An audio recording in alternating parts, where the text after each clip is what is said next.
Hey guys, what's up? Nico Mendoza po, your lifestyle trader. Right now, dito ako ngayon sa airport. Naghihintay lang ako sa aking flight, of course. Naisip ko lang gawa ng content, yung isa sa tanong ng mga subscribers natin dito sa YouTube. So, sabi niya is, paano ba makahanap daw ng mentor? Okay? Dahil gustong gusto daw niyang makatagpo ng tamang mentor sa kanya sa kasamaang palad, ang dami na daw niyang mga nilapitan, pinag-enrollan ng mga trading coach, pero parang hindi niya makuha yung para sa kanya. Parang hindi sila swak palagi. So nakaka-frustrate daw.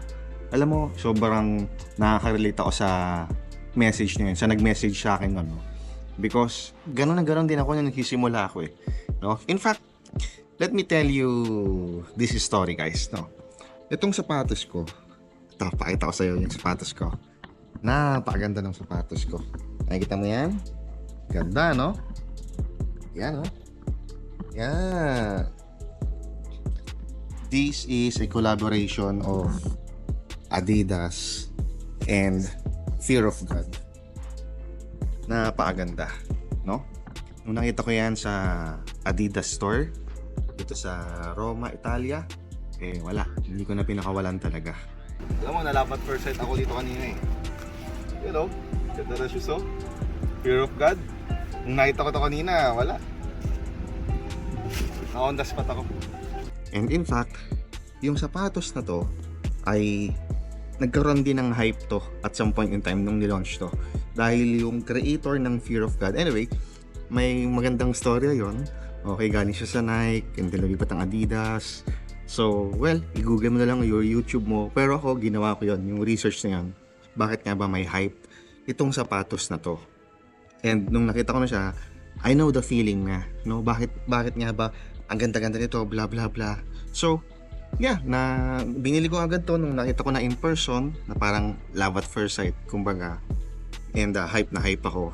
Parang sa pag meron ka nakitang bagong influencer or content creator or forex trading coach or mentor, di ba? Na sobrang ganda ng mga pinapakita sa social media, nakaka-hype, and nakaka-inspire, nakaka-motivate, and sobrang gusto mong tumikit sa kanya, lahat gagawin mo para kumbaga parang magkaroon kayo ng contact sa isa't isa. So, parang ganito rin yung sapatos, no? Na-attract ako nung nakita ko siya, at lalong-lalo na nung nalaman ko yung hype behind these shoes. Okay? So, kaso, the reality is, nung sinuot ko na siya sa unang beses, sobrang sakit sa paa. Hindi ako komportable. Nung unang suot lang, maganda, no? Ganda ng looks, napakaganda ng looks. Pero nung matagal-tagal ko nang inilalakad, naramdaman ko ang bilis kong napagod, ang sakit sa paa, nagkaroon pa ako ng sugat. In fact, no? Nagkaroon ako ng ano bang tawag doon? Basta nagkaroon ako ng sugat, no? Kasi bago. Okay?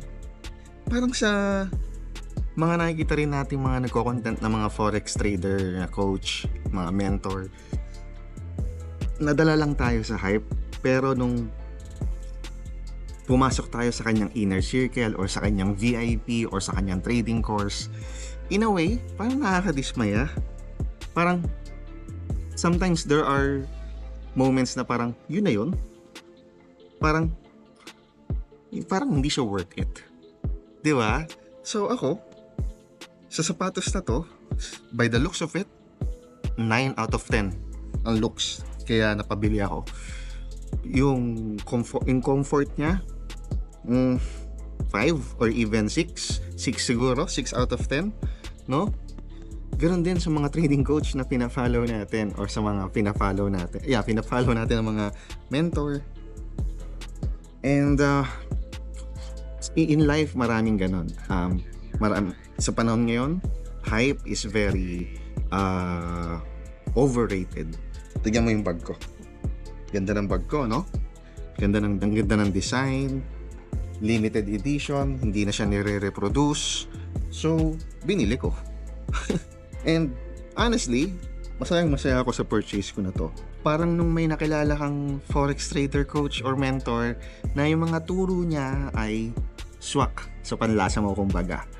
Kumbaga, yung the way he talks or the way she talks, gustong-gusto mo, yung tono ng boses niya, parang magandang ringtone sa iyong tenga. In short, swak kayo. Parang ito, nung binili ko, nung sinuot ko, sa paningin ko, napakaganda. Sa likod ko, napakasarap. Perfect. Now, the question is, paano nga ba matatagpuan or makikilala?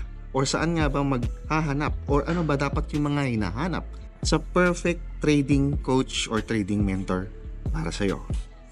The answer is walang perfect. Palagi kang may makikitang kulang doon sa sinamahan mo, doon sa trading coach mo. Sa simula, makikita mo yung mga magagandang bagay, and eventually may mga bagay siyang tinuturo sa'yo or ituturo sa'yo na hindi mo type. Hindi sa mali yung tinuturo niya. It's just that there are things na may ginagawa siya na hindi swak sa panlasa mo. For example, may mga taong gusto ng manghang, ikaw ayaw mo ng manghang. Pero wala namang mali kung kumakain siya ng manghang. For example, si mentor mo ay scalper, ikaw naman gusto mo is day trade or swing trade. Hindi kayo swak, pero walang mali sa pag-scalp, walang mali sa pag-day trade, or walang mali sa pag-swing trade. It is what it is. Ano ang dapat mong gawin? Ito, pakinggan mo ako mabuti. Diba? In love ako sa shoes na to. Kaso nung sinuot ko na, sakit sa paa. Alam mo minsan, yung mali, nasa atin eh. Alam mo kung anong ginawa ko? Yung next time na sinuot ko yung sapatos na to, pinalitan ko yung medyas ko. Yung mas makapal at mas mahaba. Tapos, yung pagkakasintas ko sa kanya, hindi na ganun ka higpit. Medyo niluwagan ko. Alam mo? Tignan mo, suot ko siya ngayon. Kasi okay naman pala. Mali lang yung suot kong medyas at sintas ko nung unang beses ko siyang sinuot. Anong pina-point out ko? Maaaring marami kang mga trading mentor or trading coach na nakilala, sinamahan, may mga turo sila na gusto mo na nag-work sa'yo, at may mga turo sila na hindi mo gusto or hindi nag-work sa'yo. Walang problema doon. Ang dapat mong gawin, eventually, ay magagawa mo yung sarili mong timpla. Kung ano yung maganda sa mga trading coach na to, kunin mo, iwanan mo yung mga bagay na hindi mo gusto. At pag marami ka ng alam na magaganda na nakuha mo sa mga trading coach na to, pagsama-samahin mo hanggang sa makabuo ka ng sarili mo. Konting adjust lang kumbaga. Parang sa sapatos na to, nag-adjust ako sa medyas, nag-adjust ako sa pagsisintas. Ganon din sa trading strategy ko. Dumating yung time, ina-adjust ko, nagmo-modify ako, may dinadagdag ako, may inaalis ako, hanggang sa mabuo ko yung sarili kong strategy.